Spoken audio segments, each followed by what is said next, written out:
Good afternoon.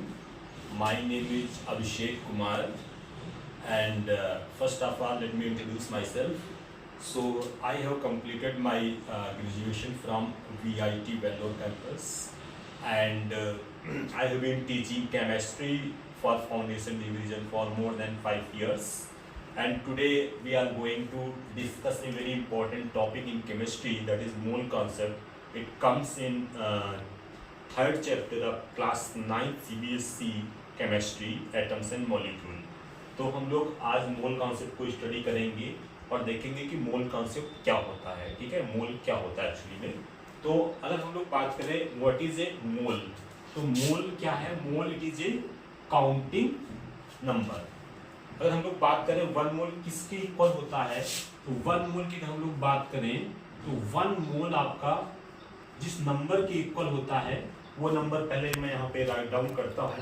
ठीक है, तो वन मोल आपका होता है 6.022 इंटू 10⁻23 इस नंबर के इक्वल होता है। ठीक है, यानी कि वन मोल किसी भी चीज की बात की जाए तो वो इस नंबर के इक्वल होगा। ठीक है, अब सपोज हम लोग केमिस्ट्री में सपोज किसी एटम्स की बात करते हैं, है ना, या मॉलिक्यूल्स की बात करते हैं, तो हम लोग बोल सकते हैं कि इतने नंबर ऑफ एटम्स या मॉलिक्यूल्स। ठीक है, एटम्स या मॉलिक्यूल्स या कुछ भी हो सकता है, आयंस हो सकते हैं, इलेक्ट्रॉन का नंबर हो सकता है। ठीक, मतलब ये मैं बोलना चाह रहा हूँ कि सपोज मैंने बोल रहा है कि वन मोल ऑफ आपके सपोज हीलियम एटम्स हैं, हीलियम गैस होती है ना एटॉमिक फॉर्म में, तो हीलियम एटम इसका मतलब क्या हो गया? Same number of atoms of helium हो जाएंगे। ठीक है, अगर सपोज मैंने बोल दिया कि one mole of H2 gas है, हाइड्रोजन गैस सपोज, तो उसका मतलब क्या होगा कि आपका same number of that is 6.022 into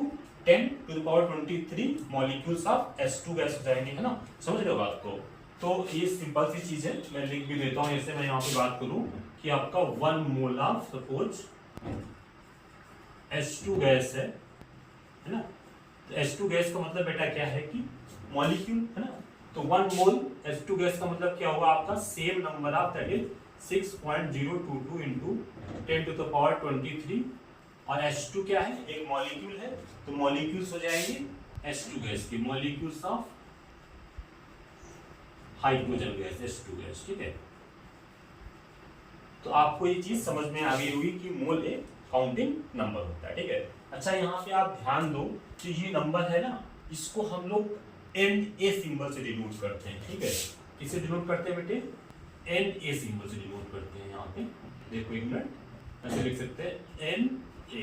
ठीक है, NA स्टैंड्स फॉर आपका अवोगाड्रोस नंबर। ठीक है, एक और साइंटिस्ट है, उनके नाम पर एक नंबर है, NA से डिनोट करते हैं। तो इतना बड़ा नंबर है तो इसको हम लोग NA से मतलब डिनोट कर सकते हैं ना। अच्छा बेटा, आपके मन में ये क्वेश्चन आ सकता है कि हम लोग इसी नंबर का इतना बड़ा नंबर कहाँ से आ गया एक्चुअली में, तो ये मैं आपको एक्सप्लेन कर देता हूँ। आप जो समझते हो ना, कार्बन आपका है कार्बन 12। ठीक है, कार्बन का जो मोस्ट स्टेबल आइसोटोप होता है कार्बन 12। ठीक है, इसका अगर आप 12 ग्राम कंसीडर करें, ठीक है, 12 ग्राम ऑफ कार्बन 12 कंसीडर करें, तो उसमें जो नंबर ऑफ एटम्स देखिएगा एक्सपेरिमेंटली वो कितने थे? वो आपके इसी नंबर के इक्वल थे, 6.022 इंटू 10⁻23।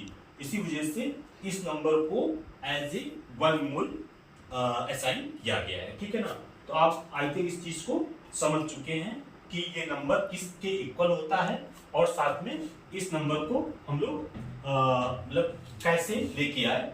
तो क्या मैंने बोला कि 12 gram of carbon 12 is taken and experimentally it has been observed that number of atoms of carbon is present is nothing but 6.022 into 10⁻23। इसी वजह से इस नंबर को हमने लिया। ठीक है, अच्छा बेटा, अगर हम यहाँ पे बात करें कि क्वेश्चंस को कैसे अप्रोच करना है, सपोज किसी क्वेश्चन में आपको एटम्स या मॉलिक्यूल्स गिवन है ना।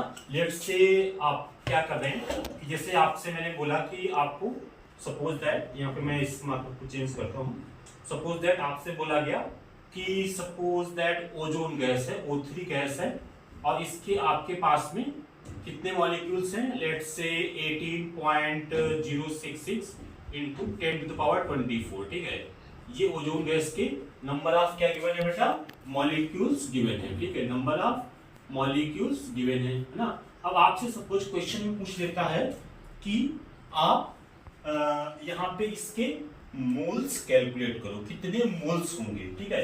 तो आप यहाँ पे बहुत कॉमन सेंस से देख सकते हो कि जैसे 1 मोल किसके इक्वल है, 1 मोल आपका इक्वल है इस नंबर की, है ना। तो अगर आपको यहाँ पे इतने मॉलिक्यूल्स गिवन है तो मतलब 6.022 इंटू 10 टू पावर 23 का मतलब क्या है, 1 मोल है।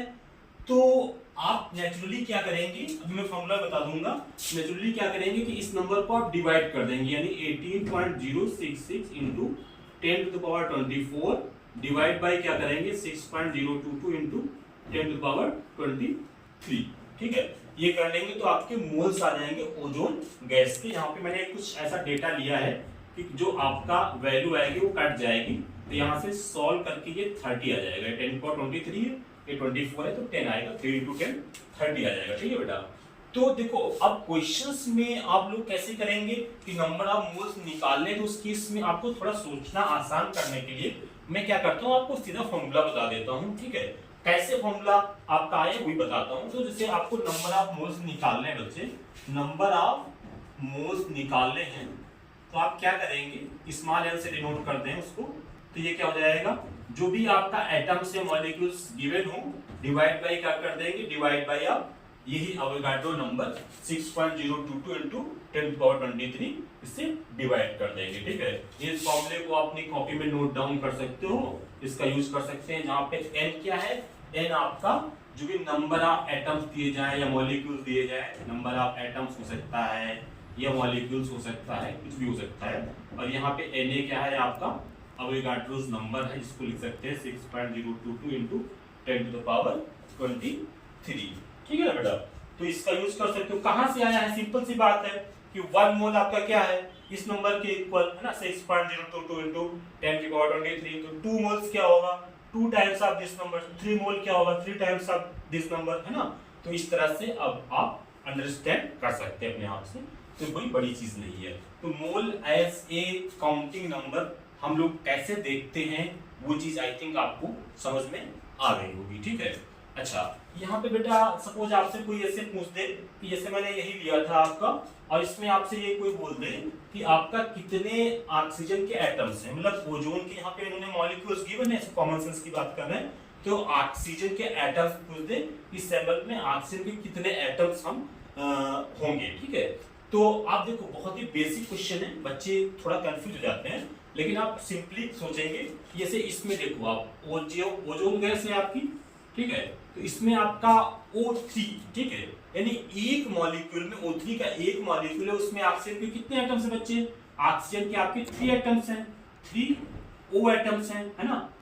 तो अब आप इस चीज को बहुत सिंपली सोचिए कि एक मॉलिक्यूल में 3 O एटम्स हैं, तो फिर आपका इतने में कितने एटम्स हो जाएंगे, तो बस 3 टाइम्स कर दीजिए बेटा, यानी आपका आंसर क्या आ जाएगा, आपका आंसर आ जाएगा 3 टाइम्स ऑफ दिस नंबर, ठीक है, जो भी नंबर है आप सिंपलीफाई कर सकते हैं, है ना।